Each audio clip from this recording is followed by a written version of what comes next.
Sejam bem-vindos à nossa aula de História da Semana. Lembram que estamos estudando nesse capítulo 10? Nós estávamos estudando sobre a evolução dos serviços públicos. Vocês lembram o que são serviços públicos? São serviços indispensáveis para a população e que devem ser fornecidos pelo governo.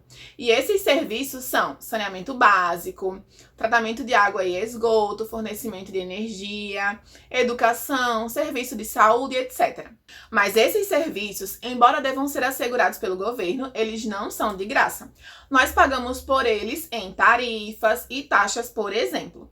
Nós estudamos também sobre os serviços privados, que são aqueles que nós pagamos para receber, como salões de beleza, clínicas particulares, escolas particulares, dentre outras coisas. Semana passada nós vimos que antigamente não existia eletricidade e as pessoas costumavam fazer as suas atividades durante o dia por causa da luz do sol, e que à noite elas costumavam ficar em casa. Em muitos lugares existia até o toque de recolher, que era um som que indicava a hora de deixar as ruas e ir para casa. Com o tempo, o ser humano descobriu o fogo e era comum ver os lampiões que forneciam um pouco de luz para os ambientes. Era comum, inclusive, ver os lampiões do lado de fora das casas. Esses lampiões eram abastecidos com óleo de baleia, mas depois passou a ser usado o gás neles. Com o tempo surgiu a eletricidade e com ela nós podemos usar várias coisas, como TV, computador, geladeira, etc. Se formos pensar na nossa rotina diária, ou seja, o que fazemos todos os dias, nós iremos perceber que a maioria das nossas atividades envolve o uso da eletricidade. Pessoal, vocês já pararam para refletir que aquele pacote de biscoito, a garrafinha de suco ou o palito de picolé que vocês consomem se transforma em lixo depois que são descartados? Para onde vocês acham que vai esse lixo? Antes não existia nenhum sistema de coleta de lixo nem rede de esgoto no Brasil. Dessa forma, os restos de comida, de produtos e até as fezes e urinas eram guardados em baldes de madeira. Olha só que nojento. Além disso, esses baldes eles eram conduzidos por escravos e despejados no mar ou nos rios. Isso acontecia porque as pessoas ainda não sabiam que acumular lixo pode causar doenças à saúde.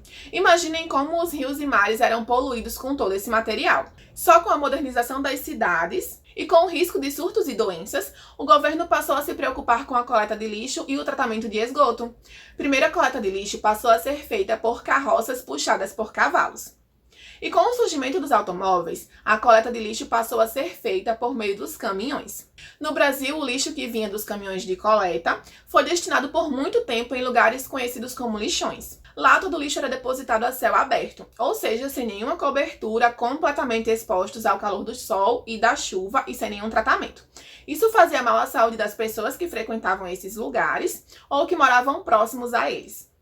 Sabendo dos prejuízos causados pelos lixões, o governo brasileiro ordenou o fim desse tipo de depósito de lixo. Agora devem ser utilizados os aterros sanitários, onde o lixo é compactado e coberto por terra, causando menor prejuízo para as pessoas e o meio ambiente. Os municípios têm até o ano que vem para desativar todos os lixões que ainda estão em funcionamento.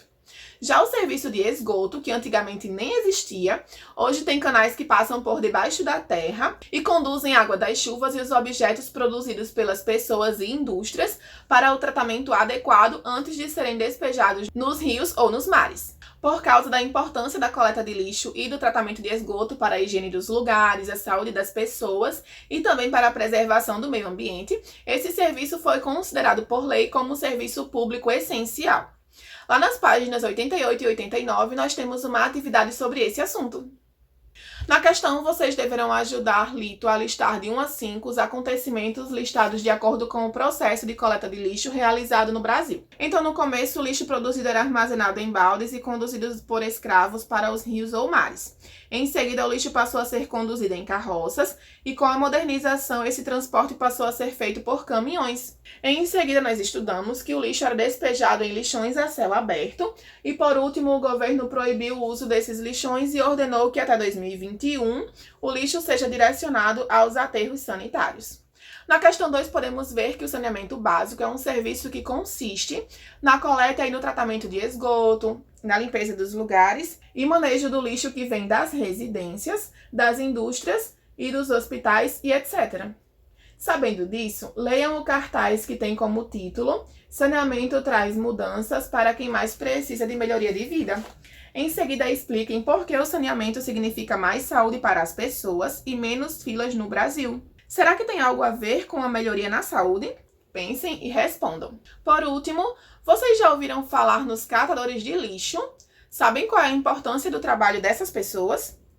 Os catadores de lixo são profissionais que se destacam como um dos principais responsáveis pela reciclagem no Brasil. Falei um pouco da importância dessas pessoas na questão 3. Então, pessoal, nesse capítulo 10, nós estudamos sobre os serviços públicos e privados. Vimos quais são os serviços públicos essenciais, estudamos a produção e distribuição de energia elétrica ao longo do tempo e a coleta de lixo e o tratamento de esgoto no passado e no presente.